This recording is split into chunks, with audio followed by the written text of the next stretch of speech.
Hey guys, welcome back to another installation of Judging Books by Their Covers. Before we get started, I wanted to say if you have subscribed to my channel, thank you so much. Every single one of you means so much to me. I see you subscribe and it just puts a smile on my face. So thank you so much. If you haven't subscribed, please subscribe. It really doesn't cost you anything and you'll get notified every time I upload new videos, which I usually do Tuesdays and Fridays. It has still been Tuesdays and Fridays. I don't think that'll change, but in case it does, you'll get notified when I do. If you end up enjoying this video, please like, comment, and share it with anyone else that you think might enjoy it.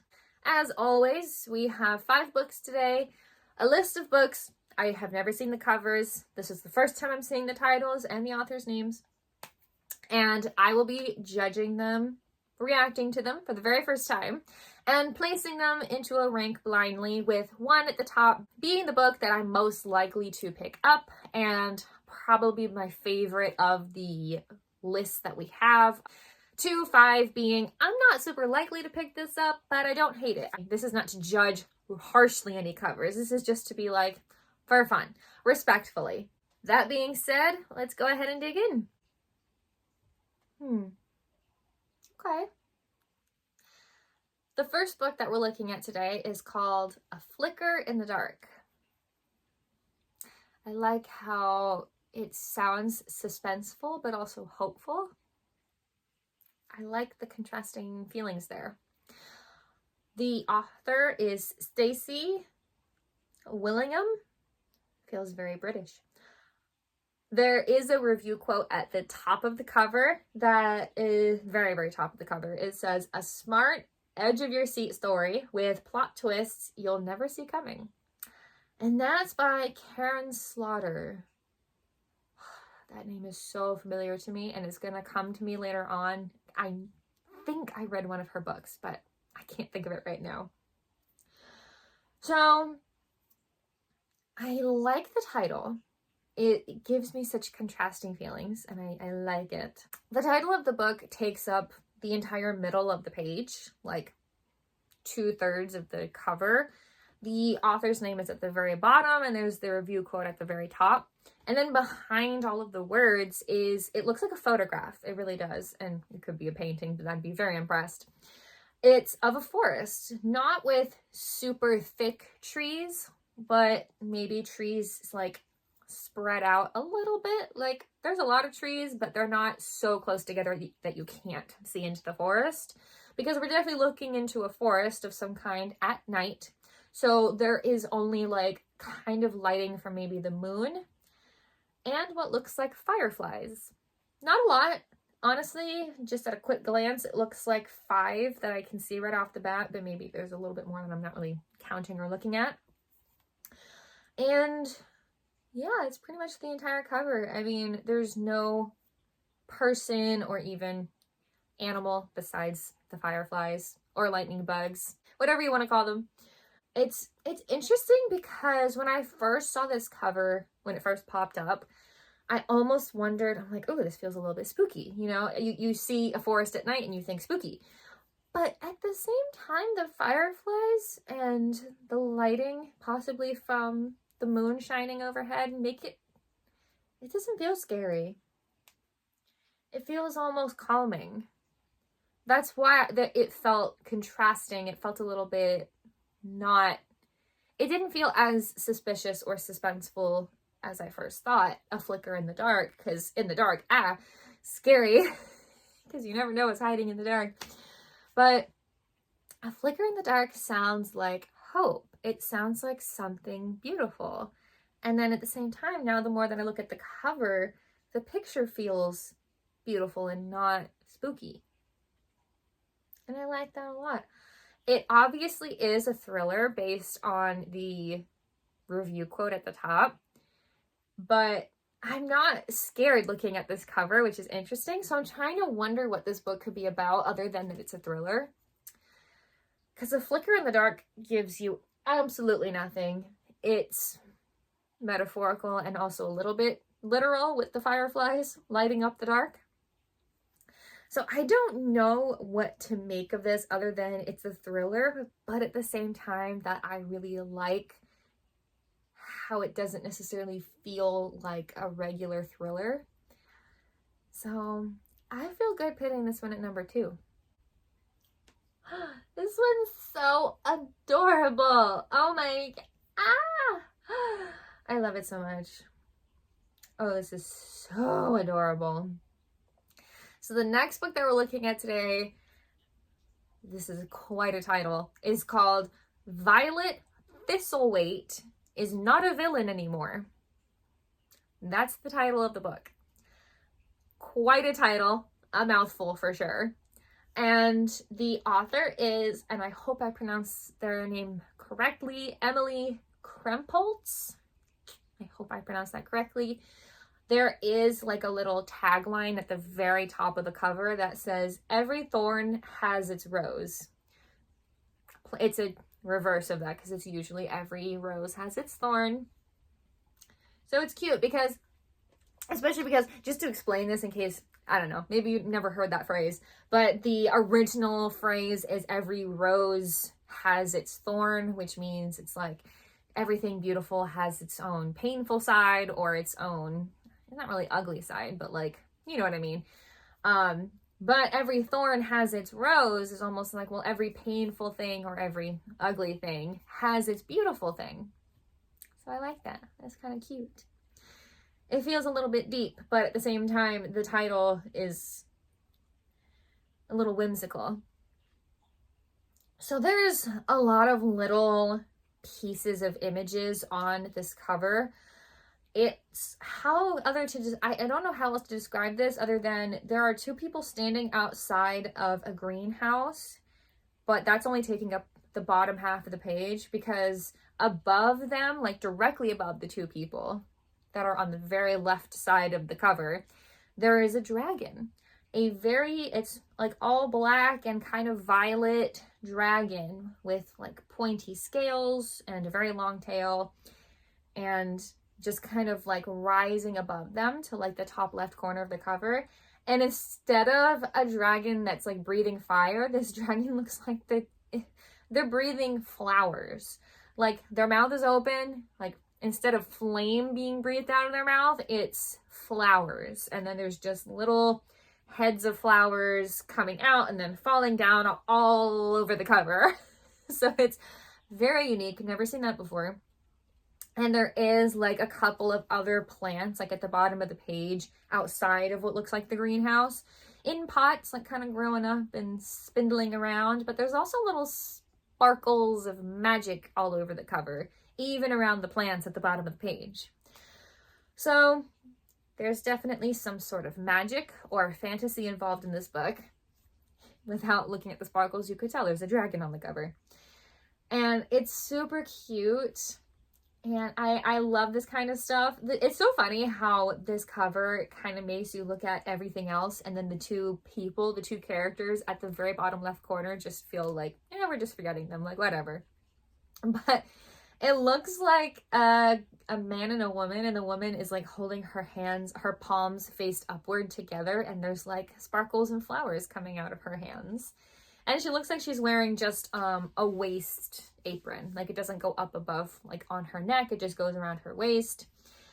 And the man standing with her has his arms folded across his chest, and he's wearing dark clothes, and he like looks very skeptical. And she's wearing very bright clothes. Like she's wearing a pink shirt, and she just looks like, look, magic. And he's like in a dark green coat, and he has his arms folded, and he's like, no.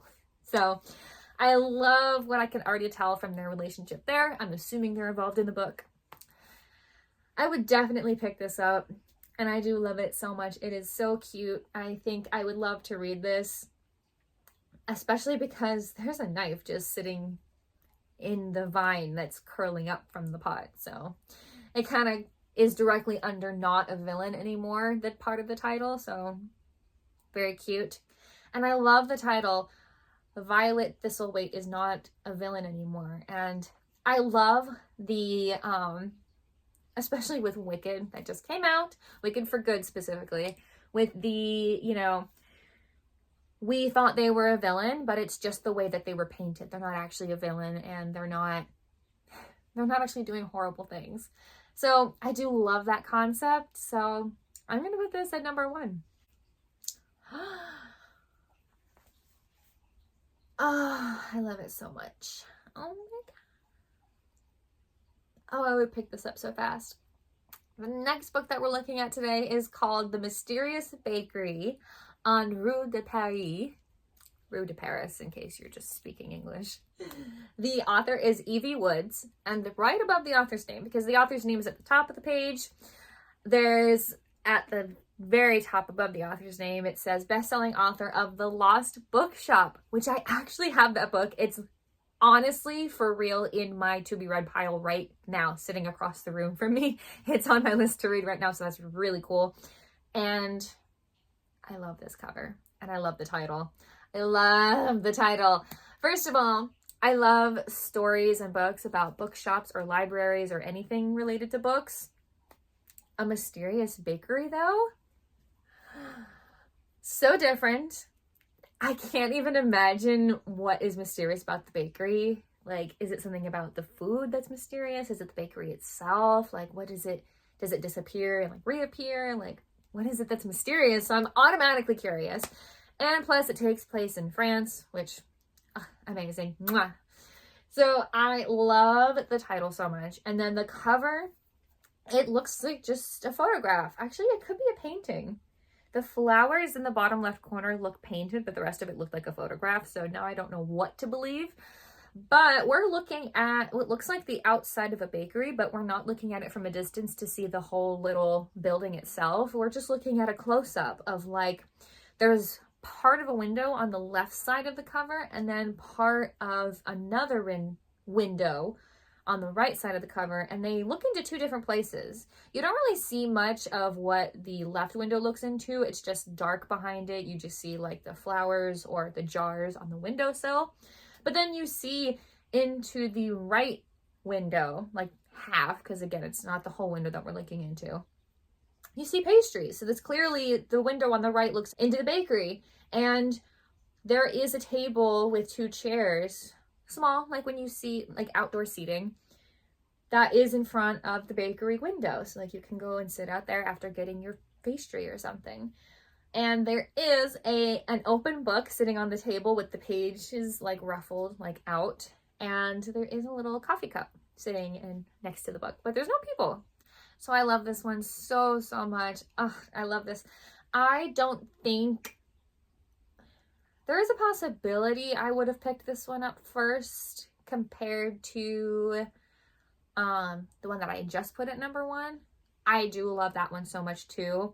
If I could put these both at number 1, I would so put these both at number 1. I love these so much. I would really pick this one up so fast. Honestly, I'm going to go look it up, probably order it as soon as I read the other one.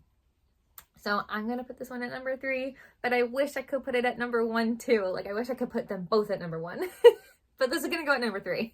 So that does mean we only have slots 4 and 5 left. I do not hate these covers. Like, even if I was going to put them there like on purpose, this is not me hating those covers. It's just maybe I'm less likely to pick them up. Or maybe not. That is the risk that comes with placing them on the rank blindly. Okay, let me get into this before I'm like trying to describe like what I'm thinking. The next book that we're looking at today is called 640 to Montreal, a novel. The author, and I am so sorry, I'm probably going to butcher this name, Eva Jurkusic. I'm so sorry. I'm so sure that's not how you pronounce the author's name. It does say above the author's name, international bestselling author. And there is a review quote at the very top of the cover. That does tend to be where they put review quotes. And it says, a taut, clever thrill ride. And that's by Marissa Stapley, I think is how you pronounce the name. New York Times bestselling author of The Lightning Bottles. I like that title too. Sounds very interesting. So I pulled this cover up and I had no idea what to think. It just says 640 to Montreal and I was like, okay, I'm intrigued. Clearly that's a train without even looking at the picture below the title. But then this is what caught my eye next that really got me interested. The O in 2, like 642 Montreal, the O in 2 has like a single drop of blood, like spatter, and the blood is dripping down the O. But it's kind of faded, almost as if it's on paper, because 640 to Montreal, the title is on the top half of the cover, and it looks like it's on like a train ticket. It's like a light blue, and you can see the lines of like the paper, and it has like the white lines that separate the time and to the location. And then below that, which is where the author's name is, on the bottom half of the cover, it is a like wide shot of a train, like going on the train tracks, like through a winter forest. Like there's pine trees, everything's covered in snow, and the train is either going to or heading away from, looks like going to, into the distance, which are snow-covered mountains. And I'm gonna guess there's mountains in Montreal. I've never been, so I don't know. But it's beautiful. It's breathtaking, honestly. So I love this cover. I really do. I'm gonna guess, even without the review quote, that this was a thriller, and the blood spatter on the O is the only indication of that to me. But it does look very interesting to me, and I would absolutely pick this up and be very curious to read the back. And yeah, I think I'd really want to read it. So this is gonna go at number 4. This one is very interesting as well. The last book that we're looking at today, that goes at number 5, regardless of how I feel about it, is called Night Watch. And the author is Jane Ann Phillips. Author, and it does say below that, it says at the bottom of the page, author of Lark and Termite. I don't know what to make of that title, but this title is interesting. It sounds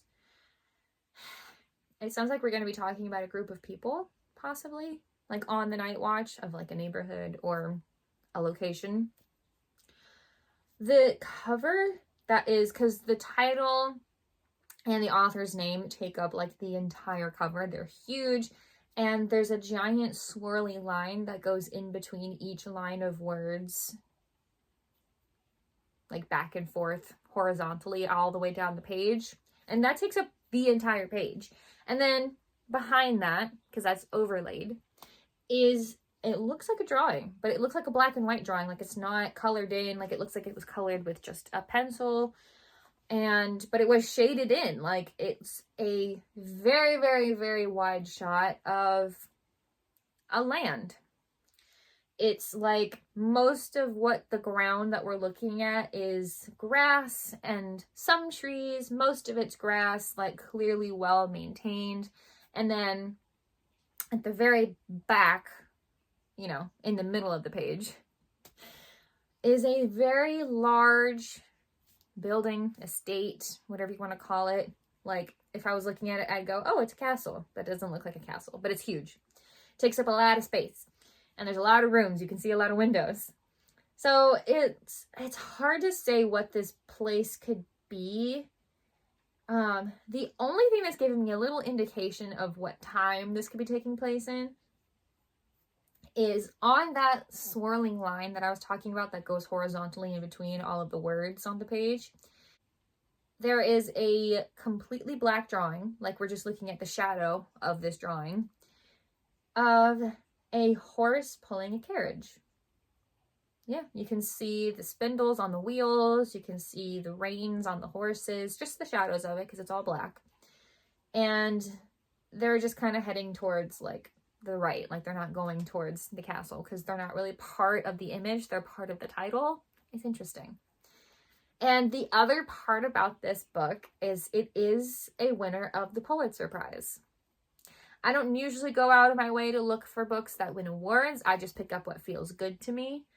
But of course I am curious because what qualifies books to win the Pulitzer Prize, and I want to read it. So that does interest me for sure. So the carriage, the horse-pulled carriage, does make me think that this is possibly 100 years ago, unless it's like New York City, where they still have horse-pulled carriages. but it kind of feels like that does kind of signify the time. So maybe it does take place 100 years ago. And actually probably more than 100 years ago. I don't know when that stopped being a thing. I know cars became a thing over 100 years ago, but like when did horse-pulled carriages start being a thing? I don't know. But it does feel older, and I think that this would be a very interesting story. Like, I wonder if it's historical fiction or if it's actually historical. I'd be curious, but I do love historical fiction. So I would be very curious to pick this up. I don't know if it'd be with the first thing I would pick up. I don't know if it would be the first thing I would pick up because the title and the cover are not very striking. Like, it's not something I would look at and go automatically, whoa, what is this about? Like, it would catch my attention after looking at it for a minute. So putting it at number 5, even though it just landed there, feels good. I would want to pick this up and read what it's about and possibly read it, but it's definitely not the first thing I would pick up. So number 5 fits. But that is all for this week's video. Let me know in the comments what you guys think of this week's rank. I'm pretty happy with this. Like I said, number 1 and number 3 could easily sit and share the number 1 slot for me personally. But for the rest of it, I'm happy with the placement of the rest of the books. But let me know what you guys think. That is all for this week's video. Thank you guys so much for watching, and I will see you all in the next video.